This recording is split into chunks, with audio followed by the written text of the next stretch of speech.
Hi guys, welcome back to another episode of 12-Inch Figure Fanatic. Today we're going to take a look at Star Wars R2-D2. Now, I'm not very into Star Wars, but I do have a Darth Vader and a Luke Skywalker, so I figured I might as well upgrade the collection with this guy since he's technically my favorite character. I know there've probably been a few iterations, maybe 2 or 3 of R2-D2, just like there's a few Luke Skywalkers and definitely a few Darth Vaders, and you know, each time they claim to have certain tweaks that make it better than their predecessors, and as a result, it's hard to keep track sometimes. But this is, I think, the latest version. It's got tons of accessories with it, so let's crack this open and see what we got. Okay, so yeah, this is Sideshow. When I first started collecting, I kind of got Sideshow and Hot Toys mixed up. I thought they were like one and the same. Technically, Hot Toys is out of Hong Kong, and Sideshow is out of California, right here in the U.S. But they partner up quite a bit. All right, so nice little slip cover here. Illustration of R2-D2. Instructions right on the top here.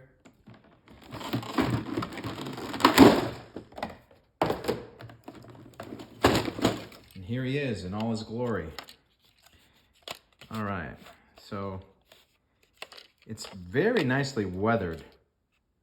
That's the first thing I notice off the bat, especially towards the bottom where, you know, you'd get him dragging his feet through the sand in the desert.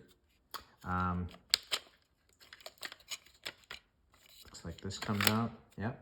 So he's got that, rotates a little bit. That's got some rotation to it. Legs rotate, and of course the head rotates 360 degrees. And you got these, looks like that, maybe that's I can't even tell what else is going on. Something just popped up and I pushed it back in and now I can't get it out. All right, so that pops out. I'm gonna have to read the instructions on this one. All right, let me try to assemble this thing with all the other doodads it's got going on here, and we'll talk a little bit more about this. All right, so here he is. There's a lot to this thing. I didn't know that from the start, but there's several.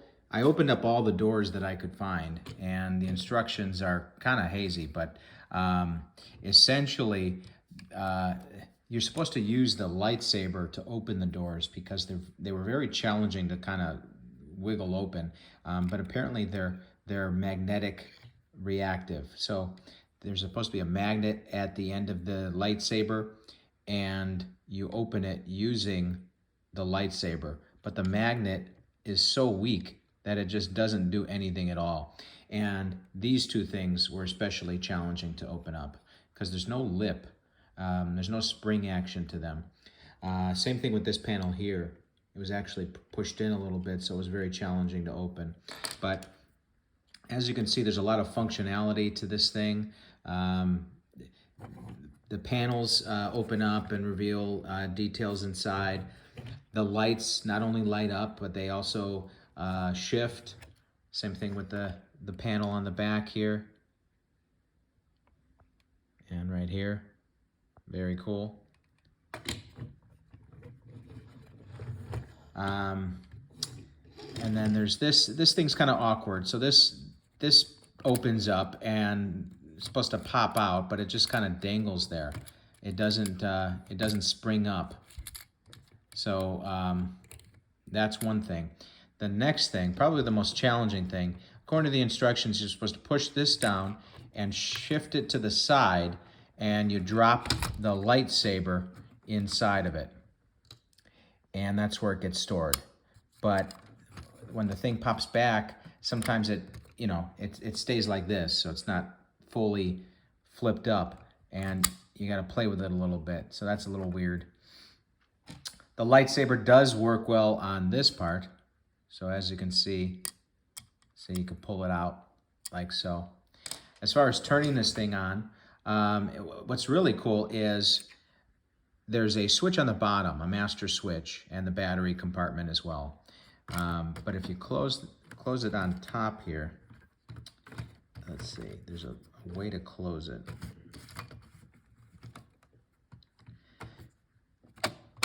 There we go. So there's actually a touch-sensitive panel right here. See that? You touch there, it's touch-sensitive, and you can turn it on and off. So that's pretty cool. And then you have this table over here, and the way you turn this on is pressing down on one of these protruding sculptures. And that has a very cool hologram effect with the LED in there.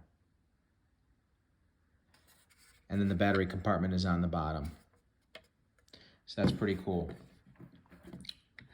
The next part is all of these pieces. I know it's supposed to be like him serving drinks and a tray set up and everything like that. However, if you look at the instructions, it doesn't tell you how to set that up or even what it looks like. It just kind of mentions the items that I already showed you. There's no back to that, as you can see. So I'm going to take a moment and try to put that together and show you the alternate version of him, and we'll see how that goes. All right, so here's the alternate configuration where he's a drink server.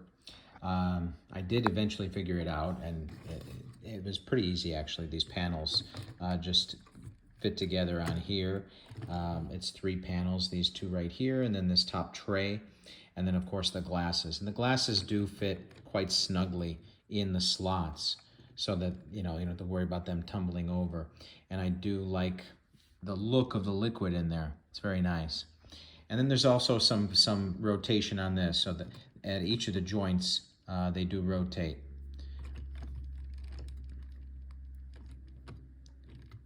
Like so. And then it's got the tubing here, very flexible. Don't have to worry about that breaking at all. So, very cool. But as a whole, I don't know. This is one of those things where it is, beautiful in concept. The bullet points on what this thing does was just, the list was long, outstanding. But in execution, particularly with the top of the head and these panels in front, it's almost like there's too much going on and they didn't properly do it. It would have helped if there was a lip to open up these things, but I understand that would violate the screen accurate look of the R2-D2. The other alternative, make this magnet stronger. Even if you have to do a separate attachment so that it can actually work better. Oh, wait a minute. Oh, that's interesting. Oh boy, I think I'm feeling stupid now. Wait. Ah, there we go. Okay, so this wasn't in the instructions. There's actually a cap to the lightsaber. See that? I was trying to use it through the cap, so obviously the magnetic quality was deteriorated. So if you take the cap off, let's see. Yeah, there you go.